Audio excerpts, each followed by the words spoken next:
is identified as a priority of this mandate, and that's the why this to bring collective bargaining on the table in a better way and give benefit to the employees. This bill is required to be rescinded, and Bill C4 is required to be passed. Thank you. Statements by members. Déclaration de député. L'honorable député. The Honourable Member for La Pointe-de-Lille. Mr. Speaker, yesterday, February 15th, was a day of mourning for Quebec in honor of the Patriots. Pierre-Rémy Narbonne, Amable Daunet et François Nicolas. The Patriots of 1837-38 fought for justice and democracy against the monarchy. The fight for the freedom of people has taken place around the world. The Patriots did not hesitate to fight for a fair and noble cause, and the people of Quebec are still proud and honor them today. In honor of the men and women who have given their lives for our freedom, I say thank you. We will never forget. And as the Chevalier said before being hung, live freedom, long live independence. Member for Fundy Royal. Mr. Speaker, I would like to welcome many preeminent Canadians to Ottawa today to receive prestigious prizes from the Natural Sciences and Engineering Research Council. Their work has kept Canada in the forefront of discovery and innovation. I'm honoured to announce that one of those researchers is a resident of the riding I proudly represent, Fundy Royal. Mr. Greg Adams is a researcher with J.D. Irving Limited. His work with J. David Miller of Carleton University has been awarded this year's Synergy Award for research focused on finding an environmentally sensitive way to combat the negative impact of spruce bedworms to the forestry and paper industries. Their discovery of an insect toxin strain of natural fungi has now been replicated in greenhouses and allowed J.D. Irving Limited to mass produce more than 100 million endophyte-enhancing seedlings. The resulting trees have demonstrated to have an increased tolerance to spruce bedworm. I would like to invite all members of the House to join me in a round of applause to recognize the important contributions to science and industry of these great researchers.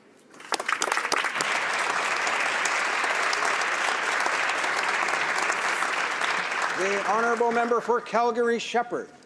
Mr. Speaker, later this month on February 29th, we will mark Rare Disease Day. The day raises awareness of the estimated 2.7 million Canadians directly affected by over 6,000 rare diseases and disorders. That's roughly 1 in 12 persons. 75% of these diseases affect children, and 30% of those affected will die before their 5th birthday. Speaking on behalf of a family impacted by a rare disease called Alport syndrome, a rare genetic condition which leads to a loss of hearing and kidney failure, I have seen firsthand the impact a rare disease can have on a family.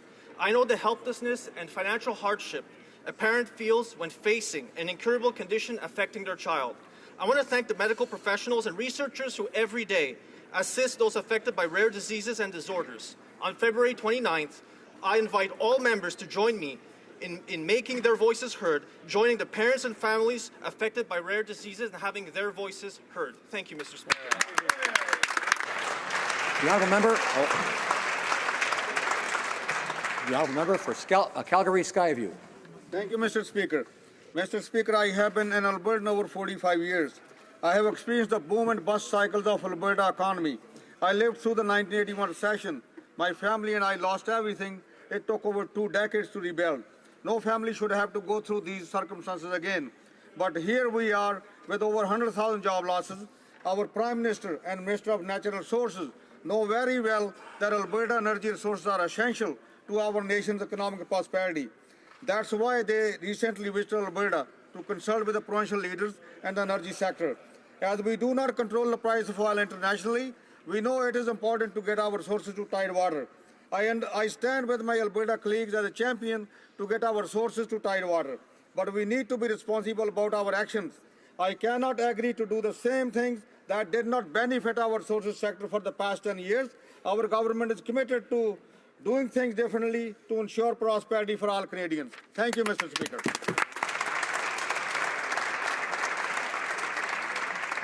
The honourable member for Desnethi, Mississippi, Churchill River. Mr. Speaker, when I first stood in this House and spoke about my community, I never could have imagined that the next time I would say the name of La Loche here would be in the wake of the painful events of January 22nd, 2016. As we learn more about what happened and the act of heroism and courage by the people in my school, I am thankful to the local fire department, the RCMP, and other first responders. Mr. Speaker, on behalf of La Loche and Northern Saskatchewan, I want to say thank you, Masicho, to all Canadians who sent their thoughts and prayers to La Loche and Clearwater River Dene Nation. Thank you for the comfort you have given us. Thank you for the strength you have given us. And thank you for the hope you have given us. With the government's help and support from all Canadians, together we can rebuild La Loche and Clearwater River Dene Nation. Masicho.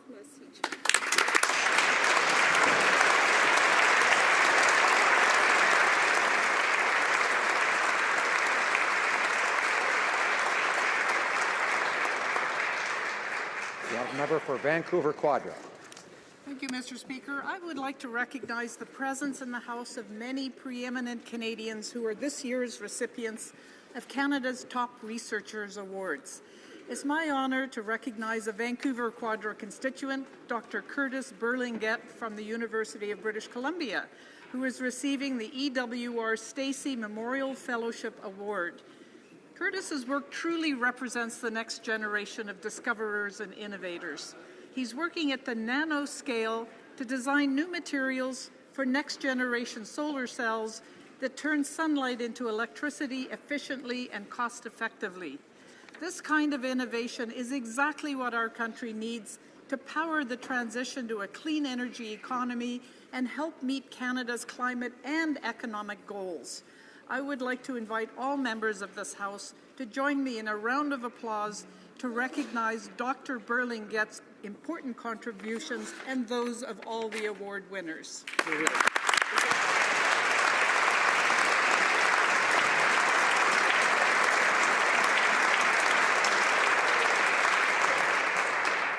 The honourable member for Calgary Forest Lawn. Thank you, Mr. Speaker. Mr. Speaker, last week I attended numerous functions recognizing the contributions made by the volunteers. These volunteers donate their time for the benefit of their fellow citizens, from mosques, churches, temples, clubs to community associations, to name a few organizations that enhance the quality of life in our community. Today, Mr. Speaker, I wish to recognize the community associations of my riding of Calgary Forest Lawn. They are Southview, Abbeydale, Albert Park, Radisson Heights, Applewood, Crossroads, Mellon Heights, Vista Heights, Forest Lawn, Marlborough Park, Marlborough, Pembroke Meadows, Pine Ridge, Coral Springs, Monterey Park, Rundle, and Park Ridge Estate. To all these volunteers, Mr. Speaker, we say our heartfelt thank you. The honourable member for Mississauga, East Cooksville. Mr. Speaker, this past Sunday, Valentine's Day, I had the opportunity to pay tribute to a great friend and public servant, someone who many in this House have known for over 4 decades, Hurricane Hazel McCallion, who turned a remarkable 95 years young on Valentine's Day. As the longest-serving, Mr. Speaker, as the longest-serving mayor of Mississauga, she built the city to become the 6th largest in Canada. Born in the Gaspé Coast, she has a remarkable energy and spirit that has taken on recessions and depressions, hurricanes and train derailments. For the ticker tape to a Twitter and YouTube sensation, she's a member of the Order of Canada, a pioneer for women. She is a model of our resilient Canadian spirit. Happy birthday, Hazel.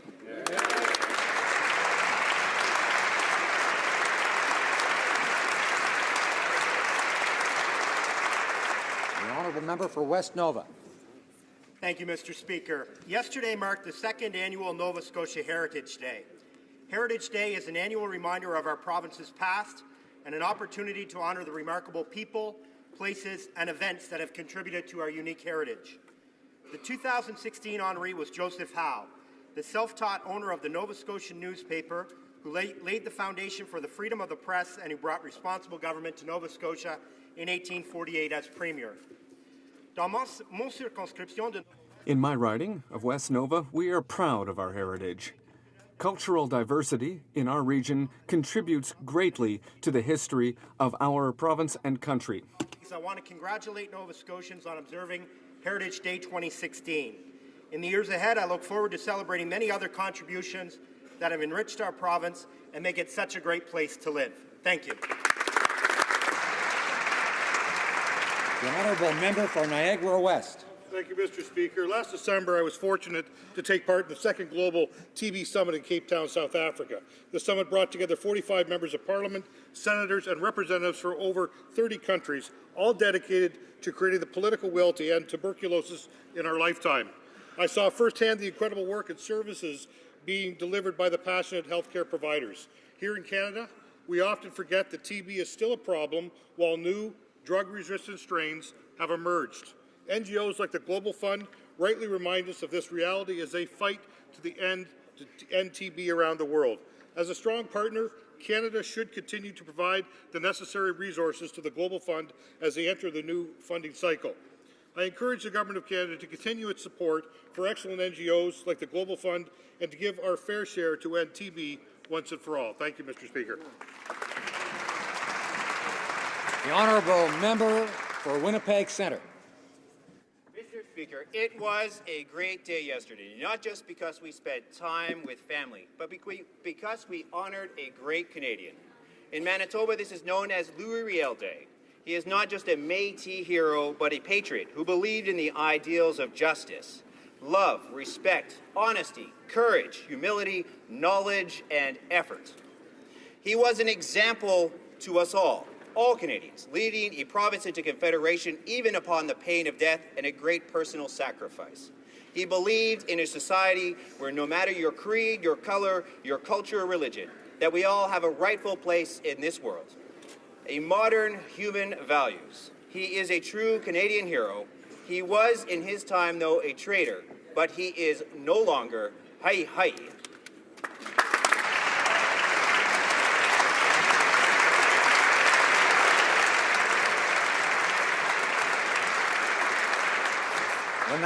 The honourable member for Hull-Aylmer. Mr. Speaker, yesterday was the 51st birthday of Canada's national flag. On that date, in 1965, our flag was raised on Parliament Hill here in Ottawa and in communities across Canada for the very first time. Today, Canadians know that the maple leaf represents a free, bilingual, democratic, and diverse country. A country we're proud to call our own. Around the world, it's a symbol of optimism and hope. The Canadian flag brings us all together, and it represents our values, and that for over 50 years. I encourage all Canadians to celebrate this important symbol, not only on Canada's National Flag Day, but every day of the year. Thank you, Mr. Speaker.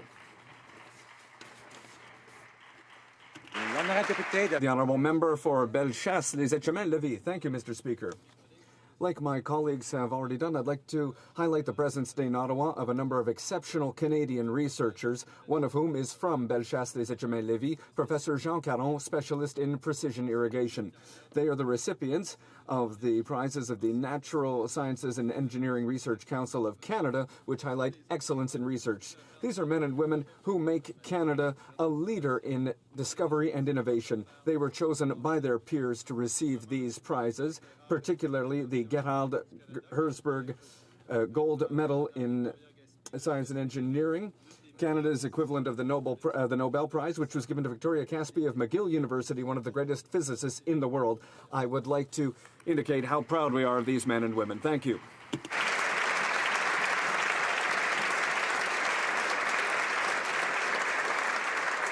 The honourable member for King Vaughan.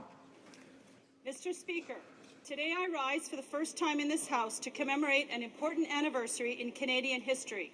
On February 15, 1930, Corrine Wilson was sworn in as Canada's first female senator. The appointment came just 4 months after judgment in a groundbreaking case in which Canada's famous five successfully appealed to the Privy Council of England to include women as persons under the law. These famous five paved the way for future generations of women to participate in the political process. Today we are honoured to have in Ottawa Marcia McClung, granddaughter of famous five-member Nellie McClung, who along with Donna Dasco and Seta Ramkalawansing will be attending a Famous Five reception this evening. As a suffragist, activist, reformer, legislator and author, Nellie McClung long fought for the political rights women now have today, giving women like me an opportunity to serve in this House. Thank you.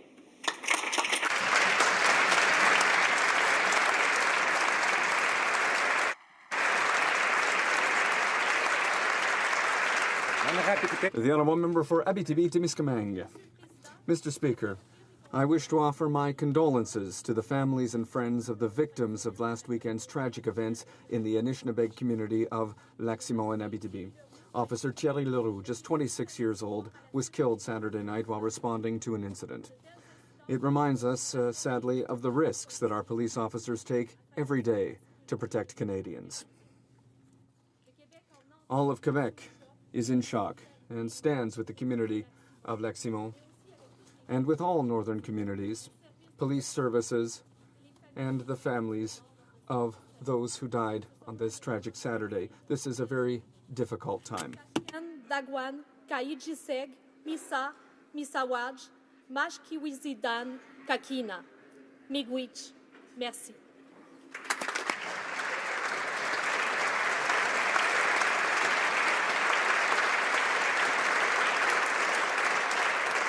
The Honourable Member for Richmond-Arthabasca.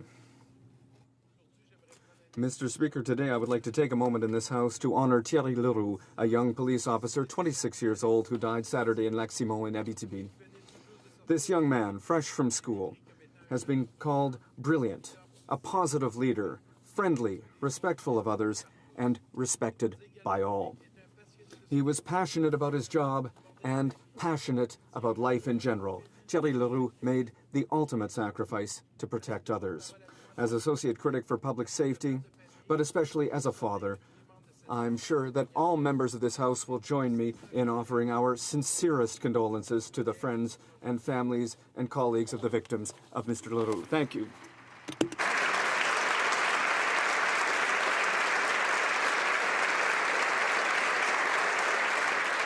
The Honourable Member for Parkdale High Park. Mr. Speaker, today we mourn the loss of Egypt's Boutros Boutros-Ghali, former Secretary General of the United Nations.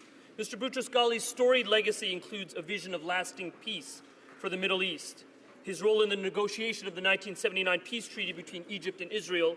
He also led the UN through some of its greatest challenges, including the crises in Rwanda, Somalia, and the former Yugoslavia. De plus, il a été... And he was the author of a UN report, An Agenda for Peace, a document on preventing conflicts, putting in place peace processes, and maintaining peace, and subsequent agendas concerning development and democracy. After leaving the UN, Mr. Boutros-Ghali was General Secretary of La Francophonie. He was also president of the new Egyptian Council of Human Rights in 2004. Courageous statesman, Mr. Boutros-Ghali was a true champion for world peace. We extend our deepest condolences to Mr. Boutros-Ghali's family, friends, and former UN colleagues at this most difficult time. Thank you.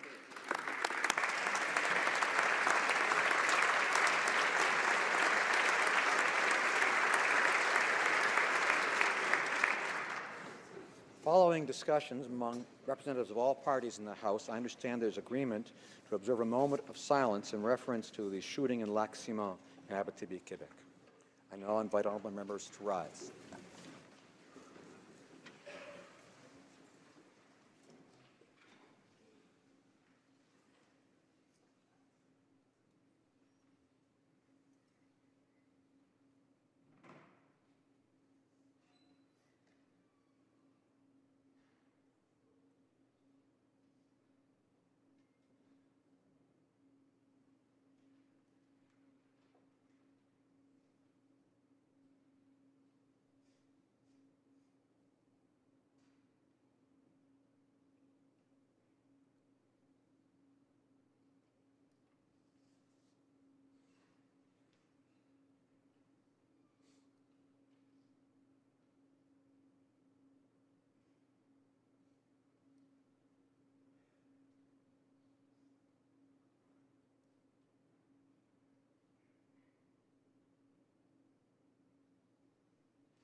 Merci beaucoup. Thank you.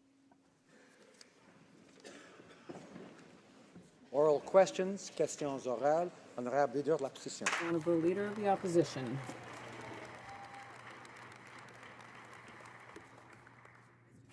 Last year, our fighter jets have brought the fight to ISIS because it's the right thing to do. That's right. And it's still the right thing to do. Why? Because ISIS is still enslaving women and children. They're still throwing gays and lesbians off of the rooftop. They're still murdering anyone who has a different belief system than them. The fight against ISIS is a just fight, but the Prime Minister is taking us out of the fight against ISIS. If he won't fight terrorists, just when will he ever fight? The Right Honourable Prime Minister. Mr. Speaker, I thank the honourable member for her question. The fact is this government and the party we represent has always understood that ISIS represents a threat to innocence in the region and to stability and security around the world. And that's why Canada has an important role to play.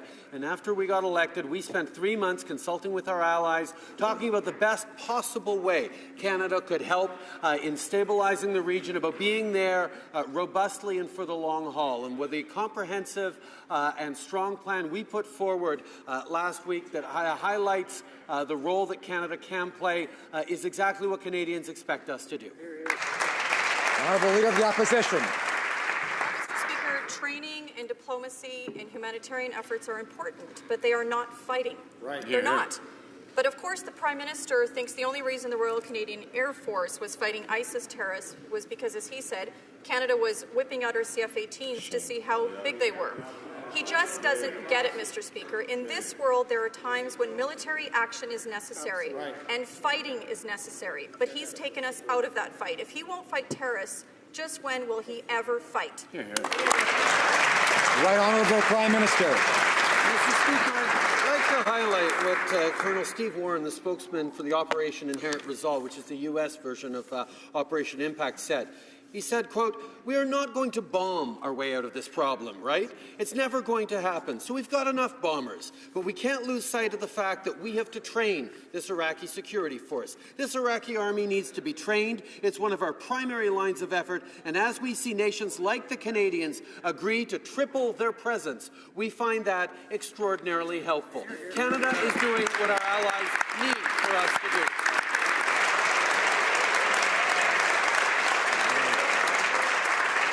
The Honourable Leader of the Opposition. Mr. Speaker, training is helpful, but it is not fighting. The Prime Minister has taken us out of the fight against ISIS. Hamas, a listed terrorist group, was found using UNRWA schools and hospitals in Gaza to store rockets and weapons designed to kill Israeli citizens. Yet the Prime Minister has planned $15 million in new funding for UNRWA. Even worse, UNRWA staff have been suspended and fired after inciting anti-Semitic violence. Why is the Prime Minister restoring funding to an organization that's been linked to Hamas? The Right Honourable Prime Minister. Mr. Speaker, I was happy to welcome the UN Secretary General to Ottawa last night to highlight that, in fact, Canada is willing and open to re-engaging with the world in a positive, constructive way, because, quite frankly, Canadians expect us to be helpful in the world. And as we look at different ways of engaging, ways of supporting the United Nations in the good work that it does, we will, of course, look at all the various things that this government, the past government, cancelled for political reasons. The Honourable Member for Bellechasse-Lévis. Mr. Speaker, the Liberal government has reached a new level of bungling in its fight against the so-called Islamic State. The Minister of International Development said that the money she's sending into the field could wind up where? In terrorist hands. And the only excuse made is that Canada doesn't control how the money's distributed on site. That's unacceptable, and that's the Canadian way of doing things. How can the minister say she'll take tangible measures to ensure that this money, which is supposed to be for humanitarian purposes, does not wind up in terrorist hands? The Honourable Parliamentary Secretary. And thank you to my honourable colleague for the question.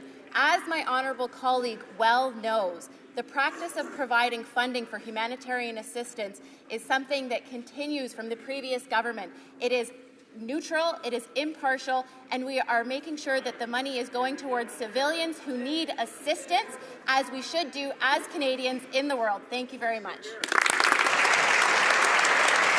The honourable member for Bellechasse et Saint-Germain-Lévis. Mr. Speaker, it's bungling. The Liberals insist on bringing back the CF-18s for ideological reasons, and at the same time, we've learned that there are 4 Griffin helicopters that will be sent to fight against the so-called Islamic State. This, once again, is incompetence on their part in this fight.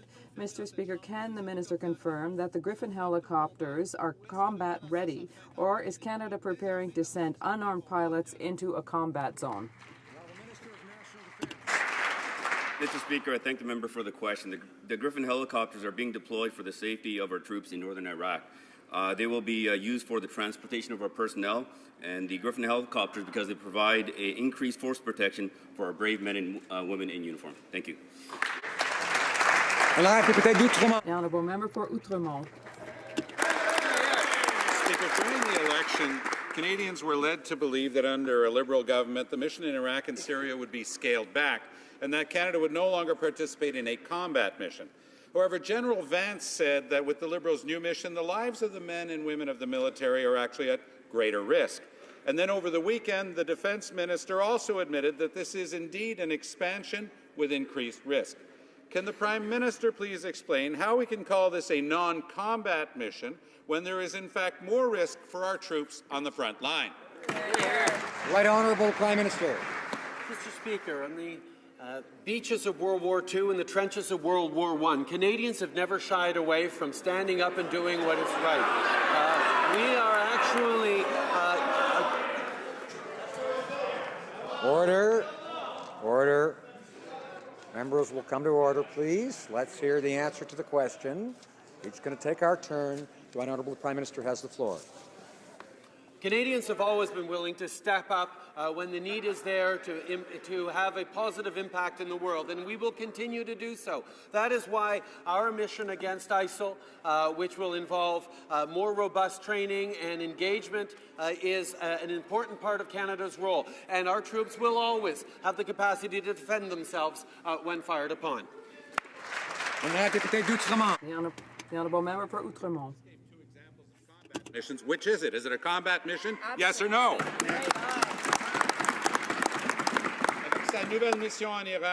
In his new mission in Iraq, the Prime Minister has left several unanswered questions. We're leaving refueling capacity and surveillance planes, but not for strikes. The Prime Minister is tripling the number of people participating in this mission, and his Chief of Defence Staff says it will be more dangerous. So why has he broadened the mission, whereas he promised Canadians that he was going to reduce it? The Right Honourable Prime Minister. Mr. Speaker, we kept our promise of withdrawing the CF-18s and end the strikes exactly because we have things, even if our pilots are doing a great job at that, there are other things that we can do that our allies find to be more useful, including training and frontline efforts. We have a great deal of experience that we can share with them, and it is greatly appreciated by our allies in our fight against the Islamic State. Mr. Speaker, last week I was in Saskatchewan and heard firsthand the impact that growing unemployment and layoffs are having. Families are struggling and they have no cushion to fall back on. But our EI system is so broken that fewer than 4 in 10 unemployed Canadians are actually getting benefits. The government needs to act swiftly to help them. Will the Liberals move immediately to drop the threshold for eligibility to 360 hours and extend the length of benefits? Yes or no? Right Honourable Prime Minister. Canadians well saw during the last election campaign that the Liberal Party campaigned and promised to address the challenges on EI, to make sure that individuals who need the support of employment insurance were going to get it. I've certainly heard that more directly in my visits to Saskatchewan and Alberta recently. We are working hard to meet that demand. Thank you. Honourable member for Outremont. To say yes. Saskatchewan's farmers want answers also. The Conservative government dismantled the Canadian Wheat Board through Bill C-18.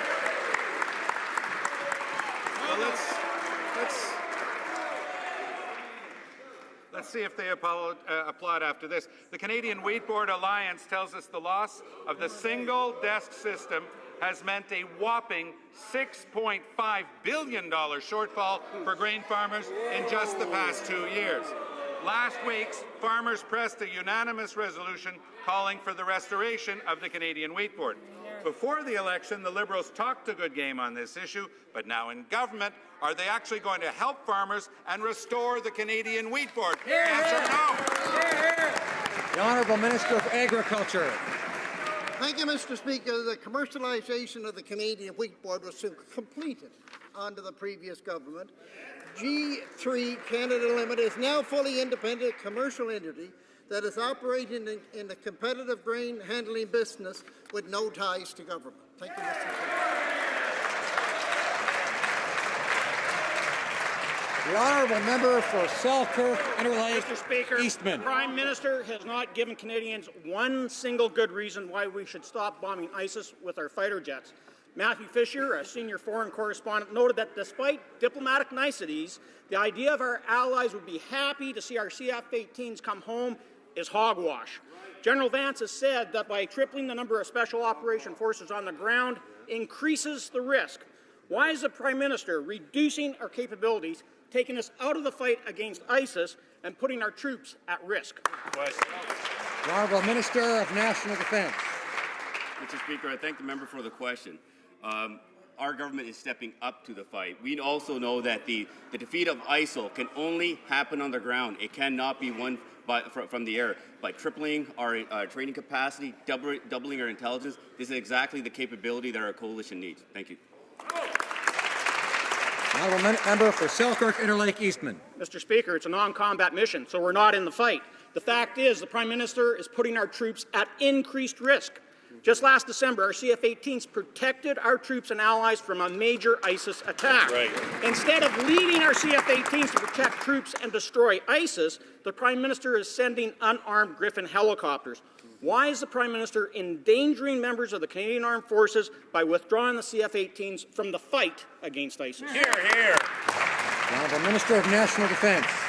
Mr. Speaker, I'll remind the member that I was briefed on the attack. Our brave pilots did participate in that, but also other coalition jets also participated in that strike as well. We are tripling our training capacity, doubling our intelligence, and as the coalition commander said to me while at the Munich Security Conference, he said our plan was forward-looking, and this is exactly what they need. Thank you. The member for Thornhill. Mr. Speaker, the United Nations Relief and Works Agency, UNRWA, was established in 1949 to support Palestinian refugees. But for years, UNRWA has been politicized by the corrupt Hamas government in Gaza in flagrant contradiction of the UN's stated goal of neutrality. Human rights organizations in Canada and abroad cite unacceptable redirection of aid funds and material and storage of weapons and incitement to violence against Israel in UNRWA-operated schools. So why is the government considering new funding to this flawed UN agency? The Honourable Parliamentary Secretary to the Minister of International Development. Thank you, Mr. Speaker. As the honourable member knows, UNRWA is entirely funded through voluntary contributions and receives financial support from numerous governments, including its principal donor, the United States, and others such as the United Kingdom. The honourable member has seemed to have forgotten that in 2012 it was that government that provided $15 million in fundings in response to its UNRWA's request for emergency funding. Our government has not yet taken a decision. We are considering all options for how we can best assist those in the region. Thank you, Mr. Speaker. The Honourable Member for Thornhill. Well, Mr. Speaker, in Canada, B'nai B'rith and the Friends of Simon Wiesenthal oppose any new funding for UNRWA. B'nai B'rith says Canadian aid for Palestinian welfare must go only to specific humanitarian programs and peaceful infrastructure projects. UN Watch has accused UNRWA staffers of using their official positions to incite Palestinian stabbing and shooting attacks against Israeli Jews. Mr. Speaker, can't the Liberals find more appropriate ways to deliver humanitarian aid than to hand it to terrorists? The Honourable Parliamentary Secretary. Mr. Speaker, again, I would like to remind my colleague that we have yet to take a decision on this funding. However, it is in our best interest as Canadians to look at all options on the table to see how we can best assist those in need in the region. Thank you. The honourable member for Calgary Forest Lawn. Mr. Speaker, the Minister of International Development has said that her Liberal government will not have any oversight to ensure terrorists will not be beneficiaries of Canadian generosity. On one hand, these terrorists want to harm us, but on the other hand, this Liberal government turns a blind eye to them benefiting from our $8, Mr. Speaker. Why? The Honourable Parliamentary Secretary. Mr. Speaker, it appears that it bears repeating that humanitarian assistance is provided to partners in humanitarian assistance around the world. It is to be provided in a neutral, impartial fashion to aid civilians in the midst of conflict. This is the same policy that our government, that the previous government and governments before it in Canada has had. It's our responsibility. We signed on the Geneva Convention, and we are going to do just that. Thank you, Mr. Speaker. The honourable member for Niagara West. Mr. Speaker, recently the Minister of International Development made some very troubling comments. When asked if Canadian aid could go to ISIS jihadists, she answered yes. Can the Minister confirm that no Canadian foreign aid dollars will go to support jihadi terrorists? The Honourable Parliamentary Secretary. Thank you, Mr. Speaker. I would like to ask the previous government if they can confirm that none of their humanitarian assistance went to ISIS fighters. The fact of the matter is, Mr. Speaker, that humanitarian assistance goes towards those in need. We do not discriminate. We send it to our humanitarian partners so that they can work effectively in the region. There are millions upon millions of Syrians who need assistance. We are there for them. We are going to help, and we are going to work in line with the Geneva Convention. Thank you.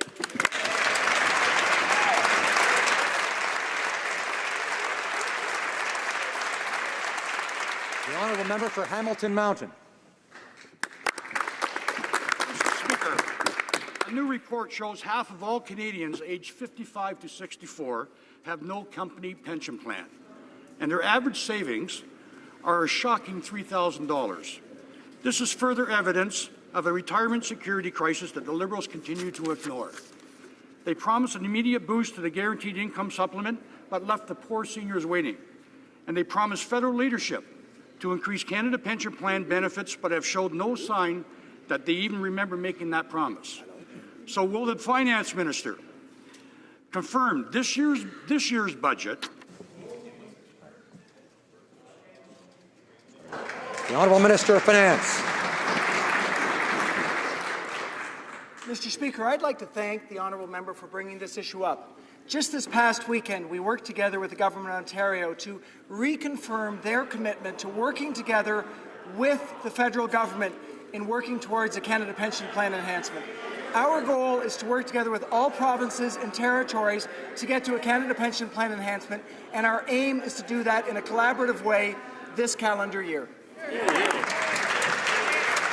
The honourable member for Rimouski-Neigette-Témiscouata-Les Basques. Mr. Speaker, a Broadband Institute published today tells us that the 55 to 64-year-old Canadians don't have private pension plans and have only 1 year's savings. This is on top of 700,000 of our seniors who live in poverty. The Liberals promise to provide more for our seniors and increase pension levels. Does the Minister of Finance today commit to meeting to the urgent retirement needs in the next budget? The Honourable Minister of Finance. I'd like to confirm to this House and again to the honourable member that we are working diligently with provinces and territories across this country in order to improve the Canada Pension Plan, to enhance it so Canadians can retire in dignity. We also made important commitments to those Canadians that are most vulnerable, that are seniors, and those are commitments that we intend on moving forward on. Thank you. Now the member for Milton. Thank you, Mr. Speaker. So to do a little recap, now that we're back in the House, there were three major promises made by the Liberals before they became government. One was that any tax changes would be revenue neutral. We know that not to be true. Two was that there'd be a $10 billion deficit, a modest one. We think that's not to be true. And three, they said that they would balance at the end of their mandate, which we understand from press clippings this week. That is not the case. The Prime Minister told a press agent that indeed that it would not be going back to balance. So my question to the Finance Minister is this. Can he at least tell us what the deficit cap will be in the budget? Great question. Honourable Minister of Finance. Mr. Speaker, we believe that the right question to ask is what are we going to do in order to improve the economy for all Canadians? Absolutely. We were elected on a plan to grow the economy in order to help those Canadians that are struggling, that are most vulnerable, and those middle-class Canadians to do better. We've already moved forward on a tax cut for 9 million Canadians. We will be moving forward not only with the Canada Child Benefit, but also with significant investments in infrastructure to improve the state of our economy. The honourable member for Milton. I would give some advice through you to the Minister of Finance. That when you're making serious promises to serious families with respect to middle income and how much money they're going to have at the end of the day, they better fulfill them because they're counting on this. On the child care benefit, Mr. Speaker, on the Canada Child Benefit, a very specific question to the Minister. Now that they are planning on having it be tax-free, can he confirm for us that the provinces will not be adversely affected by the tax treatment changes to this check? Honourable Minister of Finance. Mr. Speaker, I'd like to start by saying that Canadians elected us on a promise that we would focus on how we can actually help the middle class and those most vulnerable. We've already moved forward on the promise to help the middle class. We've reduced taxes for 9 million Canadians. We're going to move forward on helping those most vulnerable with the Canada Child Benefit. And I can confirm that that is money that will go to the most vulnerable to help them to lead better lives. The honourable member for the Beauce. Mr. Speaker, the Prime Minister celebrated his first 100 days by spending money once again that he doesn't have. $319 million this time for young people. This is a completely hypocritical act because those same young people will have to pay that back, those credits in the near future.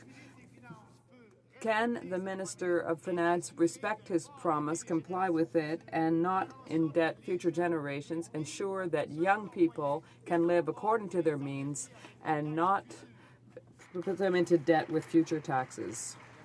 The Honourable Minister of Finance.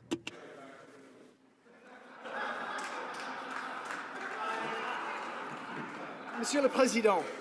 Mr. Speaker, we want to respect our commitment to invest in the economy by respecting three principles. It's very important for future generations.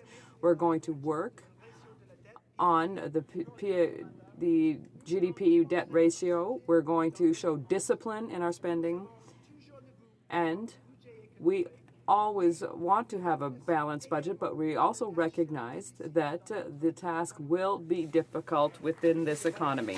The Honourable Member of the Beauce. Mr. Speaker, I'm disappointed because already this government hasn't respected three commitments it made to future generations here. They're living in denial. They don't want to recognize that they're borrowing on the backs of future generations. They don't want to admit that they're spending money that they don't have. And they don't want to admit that they're living beyond their means. They think that by spending money that we don't have, they'll create wealth. But it's in entrepreneurs and investments that will create wealth. Mr. Speaker, can this government stop being so stubborn and get back to balanced budget as quickly as possible? And this for future generations. The Honourable Minister of Finance. Mr. Speaker, I'd like to remind the honourable member that we were elected on a plan to actually grow the economy. Canadians understand that after 10 years of weak growth, it's time to grow the economy. We are going to make investments in the short term that are going to help our economy, but we're going to focus on investments that over the long term will ensure a more productive Canada, which will help Canadians today and Canadians tomorrow, and will get us over the long term back into budget balance. The honourable member for Churchill-Kiwatanokaski. Mr. Speaker, youth unemployment is soaring in our country, and as a result, many young people are being pushed into exploitative internships. In the last Parliament, the Liberal caucus voted for the NDP's Intern Protection Act, legislation which would have provided many in the millennial generation with necessary protections. But now the Liberal government is pushing ahead with the Conservatives' plan instead, allowing unpaid, exploitative internships to continue unchecked. Will the minister drop this misguided approach and adopt the NDP's plan to protect young workers instead? Honourable Minister of Employment. Thank you, Mr. Speaker. The consultation period on interns, on the issue of paid interns and unpaid interns, has just concluded. It's important for us to see what Canadians say and think on the issue. And it's important for us to establish a regulatory framework that's going to protect those people who are in paid or unpaid internships in Canada. And that's exactly what we intend to do. The honourable member for Salaberry-sur-Loire. Mr. Speaker, exploitative unpaid internships are becoming a real epidemic. Young people have had enough of vulnerable work, and the NDP decided to tackle that issue by presenting the Intern Protection Act. The Liberals agreed with this in the last Parliament, but now they've formed government, and they're pushing ahead with the plan to legalize these abusive unpaid internships. This is disappointing, especially since the Canadian Association withdrew from the minister's consultations. Will the government rethink its decision and end the exploitation of these unpaid interns? Honourable Minister of Employment. Thank you, Mr. Speaker. It's our intention to end all abuse to interns. And secondly, the conclusion of the hearings was when this organization decided to withdraw. So the consultations are over, and it's our intention to end the abuse of interns. Honourable member for Ottawa West Nepean. Mr. Speaker, on Tuesday, the Minister of Canadian Heritage participated in the first turning of the earth to mark the beginning of the renovation work on the National Arts Centre. Can the minister explain how this investment will benefit the art sector and culture in Canada? The Honourable Minister of Canadian Heritage. I'd like to thank my honourable colleague for her question. In 1967, the National Arts Centre was a legacy of the Canadian Centennial. It was inaugurated under the Trudeau government, and we are very pleased to be renovating it as part of the 150th anniversary of Canada. Make sure that the National Arts Centre will be a state-of-the-art facility, and it will, I hope, it will open on July 1st, 2017 for the 150th anniversary of the Confederation, and I hope everybody from this House will be present. Thank you. The member for Portage-Lisgar. Mr. Speaker, recently in Calgary, the Minister of Natural Resources actually said that decisions on pipelines like Energy East would be political decisions made by Cabinet in the same way budget decisions are made. Now, that's a little scary in and of itself. So much for the process, Mr. Speaker, and so much for the Canadian regulator. There are thousands of Canadians out of work who want to work on projects like Energy East. Exactly what is the criteria that the Prime Minister and Cabinet will be using to make these political decisions on pipelines? The Minister of Natural Resources. Mr. Speaker, it was legislative changes made by the other government that led to Cabinet being asked to make important decisions on great national projects. A political decision, Mr. Speaker, is a decision for which politicians are held accountable. And we will be held accountable after a process that will have the confidence of the Canadian people, will have a chance to play out in a reasonable way and in a robust way. When all of that is done, the government will take responsibility for the decision it takes. The member for Portage-Lisgar. Well, Mr. Speaker, the government is absolutely politicizing a process, and in the midst of it, Mr. Speaker, they're laughing while tens of thousands of jobs are being lost in Alberta and New Brunswick and across the country. Mr. Speaker, we also know that without Energy East, Canadian refineries refineries are forced to import foreign oil. Mr. Speaker, can the minister tell us if he is looking at what the upstream emissions are for the oil shipped to New Brunswick from Venezuela and Saudi Arabia? Or is there one standard for Canadian oil and no standard for foreign oil?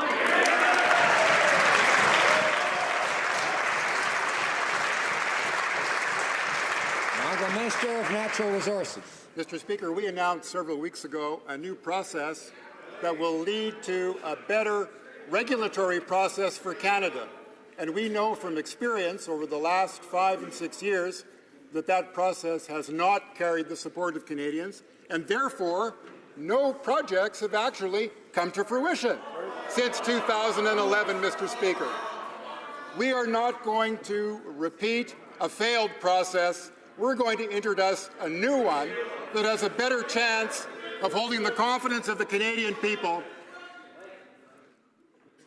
and therefore leading to a result of which more Canadians can have confidence than they previously were able to under the previous government. Member for Lakeland. Mr. Speaker, it's shocking the Liberals are laughing about this. It seems they care more about supporting Saudi Arabia than they do about workers in Alberta. The Liberals' anti-energy plan is not working for Canadians. Instead of supporting Canadian pipelines, Canadian resources, and Canadian jobs, Liberals are propping up foreign oil. Over 22,000 Albertans lost their full-time jobs just last month. Energy East would allow Canadians to have access to Canadian resources and would create Canadian jobs. When will the Liberals get out of the way and allow Canadians to get back to work? Good question. The Honourable Minister of Natural Resources. Mr. Speaker, we understand that low commodity prices have a consequence for families and for individuals. In Alberta, Saskatchewan, Newfoundland, Labrador, when the government was in New Brunswick, firsthand we were able to feel the impact of a mine closure. We understand that. We're looking in the long term to have a more robust regulatory system. We understand the importance of moving our natural resources to market sustainably. That is our objective. The process that we have introduced will give us a better chance of getting there. Member for Lakeland. Mr. Speaker, somehow the Liberals believe they are more qualified to make important regulatory decisions than the arm's-length National Energy Board. Meanwhile, the livelihoods of hundreds of thousands of Canadians are at risk, while shovel-ready, privately funded pipeline projects sit waiting and unemployment rates soar. The Liberals are undermining the credibility of our world-renowned regulatory system. Can the minister please explain how his rookie government is more qualified to make these decisions than the experts at the NEB? The Minister of Natural Resources. Mr. Speaker, I'm glad for the question because, as the member knows, we will be modernizing the National Energy Board, and we will be looking for advice from all members of the House to take the regulatory system in Canada and improving it. And I look forward to having conversations with the members opposite about what their ideas are to get a more robust process to lead not only to a better result, Mr. Speaker, but any result at all. The Honourable Member for Regina Louvain. Mr. Speaker, the federal government has provided tens of millions of dollars to the global transportation hub near Regina. But now, this Crown Corporation is mired in a controversial land deal that saw it pay more than twice what the land was worth to sellers with connections to the governing Sask party. There have been calls for an RCMP investigation. Will the Government of Canada undertake its own investigation to ensure that no federal funds were wasted in this suspicious Sask party deal? Honourable Minister of Infrastructure and Communities. Well, thank you, Mr. Speaker. The decisions made by the local governments are decisions made by the local governments. Our role as a federal government is support local decision making. That's why, Mr. Speaker, we have committed $60 billion of new money to support community-based infrastructure based on the decision made by the local government. Right. The Honourable Member for Saskatoon West. Thank you, Mr. Speaker. In opposition, the Liberals voted against the Conservatives' measures to dismantle the Canadian Wheat Board. In fact, their leader at the time called the bill to kill the Wheat Board, an affront to the rule of law. the Conservatives sold off half the wheat board's asset to a Saudi-owned G3 Global Grain Group, leaving Canadian grain farmers to suffer $6.5 billion in lost income in the last 2 years. When will this government listen to grain farmers and restore the Canadian Wheat Board? The Honourable Minister of Agriculture. Thank you, Mr. Speaker. I think we're all aware who ended the Canadian Wheat Board. But I can assure you this government will focus on its priorities for the sector, including and opening up new trade routes to make sure that the farmers receive proper remuneration for their grains. This government will make sure of that, Mr. Speaker. The Honourable Member for Red Deer-Lacombe. Mr. Speaker, recently media reports have surfaced indicating the Irvings and members of the Cabinet met in Moncton, New Brunswick last week. The government House Leader is very familiar with Moncton and the Irving family. Mr. Speaker, given the recent sanctions brought down on the government House Leader, can he explain to the House what role he played in facilitating these meetings between the Irvings and the Liberal government? Good question. Honourable Government House Leader. Mr. Speaker, only that member would find a proactive effort to engage with the Ethics Commissioner days after the swearing-in to disclose to her a long-standing personal relationship, family friendship I've had with the Irvings, to which there has never been any financial component, and seek her advice in order to set up the appropriate measures to ensure that I'm never in a conflict of interest or an appearance of a conflict of interest. I followed the Ethics Commissioner's advice. I'll continue to do so, and the honourable member obviously is struggling with that basic concept. Yeah. The honourable member for Red Deer-Lacombe.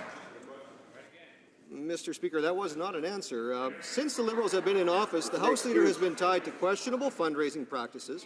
He's tried to intimidate judges and tribunal members. Shocking. And now the Ethics Commissioner has told him he needs an ethical wall between himself and the Irvings. We've seen these so-called ethical walls put in place before with this member. How realistic is it to expect a Liberal government minister from New Brunswick not to deal with the Irving family when they are the biggest economic influence in the province? It just doesn't add up, Mr. Speaker. Doesn't add up. The Honourable Parliamentary Secretary, the Minister of Innovation. Mr. Speaker, I'd like to reassure the honourable member in the House that the Minister of Innovation, Science and Economic Development meets daily with key stakeholders, key business people across the country. And we may meet with them, and he'll continue to meet with them to make sure that we build a strong business climate and for quality jobs for Canadians. But let me confirm to this House that neither the government House Leader nor anyone else from his office participated in that meeting last week. The honourable member for Lévis-Lotbinière. Mr. Speaker, last week, the Minister of Economic Development was in New Brunswick, where he met with the members of the Irving family, who are personal friends of the Government House Leader. Mr. Speaker, can the Government House Leader affirm that he was not present at that meeting, that he did not facilitate it, that he was not aware of the discussions, and that he is respecting the ethical wall that prevents him from taking part in any discussion between Irving Limited and the government? Honourable Government House Leader. Yes, Mr. Speaker. The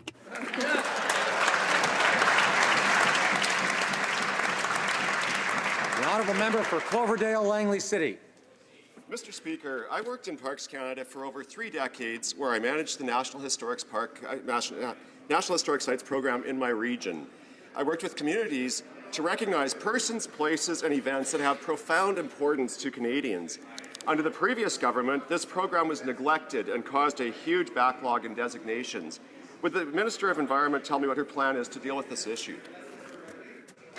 Honourable Minister of Environment. I'd like to thank my honourable member for his question and also commend him for his great work.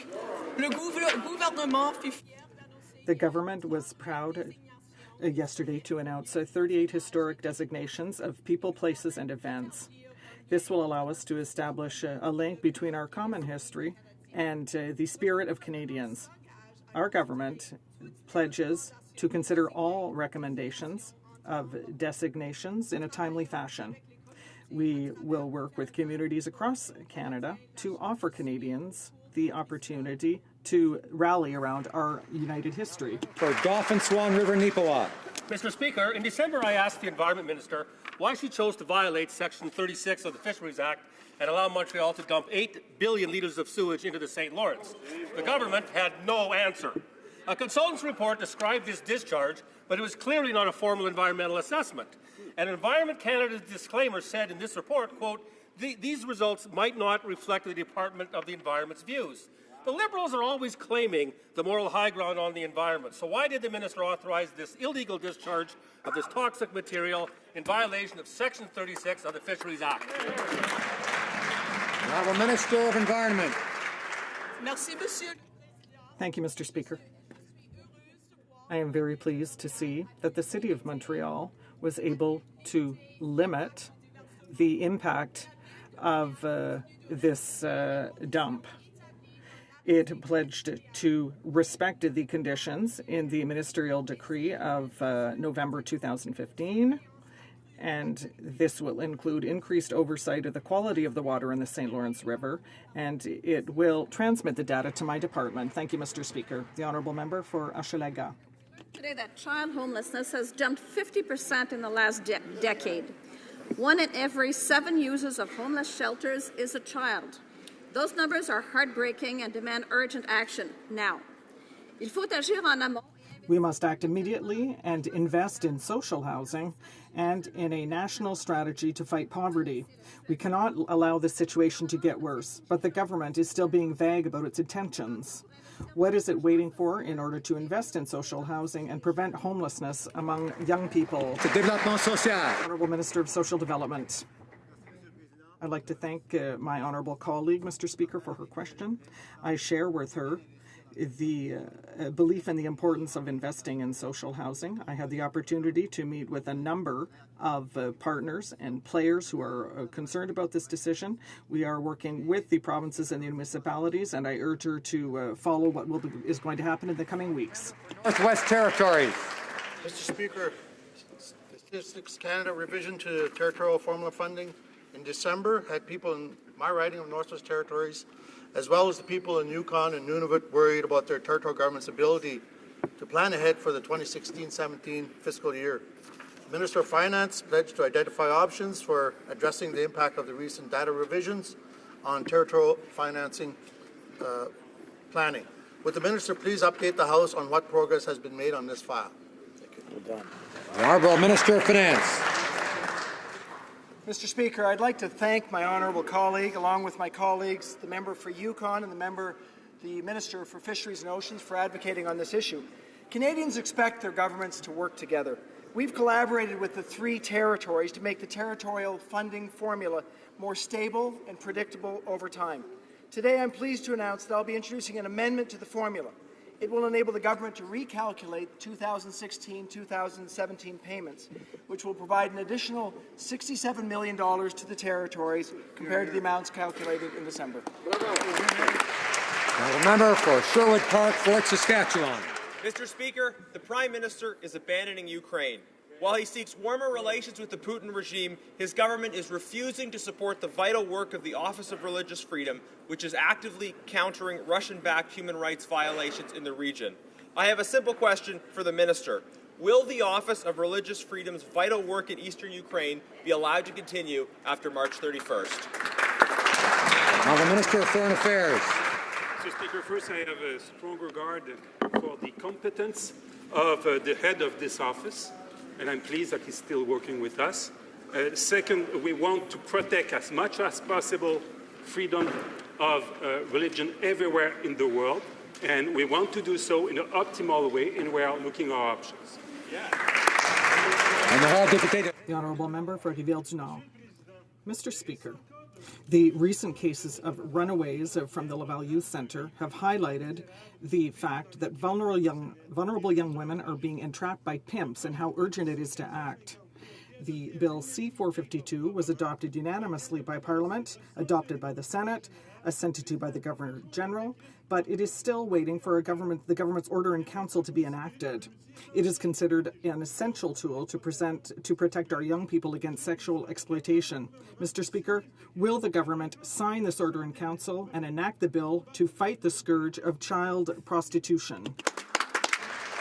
The Honourable Parliamentary Secretary to the Minister of Justice. Mr. Speaker, these young women and their families are in our thoughts and our prayers. The disappearance of a child is a particular tragedy in these circumstances. We are determined to achieve the important objectives of Bill C-452, and I can guarantee that we will act swiftly in a way that reflects our values and respects the Charter of Rights and Freedoms. Honourable Member for Joliette. Mr. Speaker, in the wake of the possible sale of Rona to American giant Lowe's, Quebec is worried about the loss of its businesses. And now we learn that before offering a line of credit to Bombardier, the government asked the business to abolish its multiple voting shares, a safeguard that protects it against hostile takeover bids from foreign companies. Is the minister aware that with our dollar at 70 cents and a share at 80 cents, the door is wide open for the buyout and dismantlement of Bombardier? Why is the minister trying to kill the aerospace sector in Quebec? Why? The Honourable Parliamentary Secretary. Mr. Speaker, the aerospace industry is not only one of the most innovative sectors in Canada, but it is also focused on exports, which are very important to the Canadian economy. The federal government is engaged in a dialogue with Bombardier and the Quebec government in order to reach a decision as quickly as possible. And I would like to reassure my honourable colleague and the entire House that any investment will be done in the best interests of Canadians. Thank you, Mr. Speaker. I understand the Right Honourable Prime Minister has a point of order. Mr. Speaker, I rise today to remember Gurbakh Singh Sohi, the father of the Minister of Infrastructure, who passed away last night at the age of 101. Despite his age, he was enthusiastically knocking doors with his son during the election campaign because he knew that his passionate, dedicated, extraordinary son had much to offer to all Canadians. Since being sworn in, the Honourable Minister of Infrastructure has been working tirelessly on behalf of Canadians from coast to coast to coast, and I'm certain that the members of this House would agree that the Minister's father would be extremely proud of his accomplishments. Our thoughts and prayers are with the Minister and his family as they mourn their father, Gurbakh Singh Sohi. Thank you, Mr. Speaker.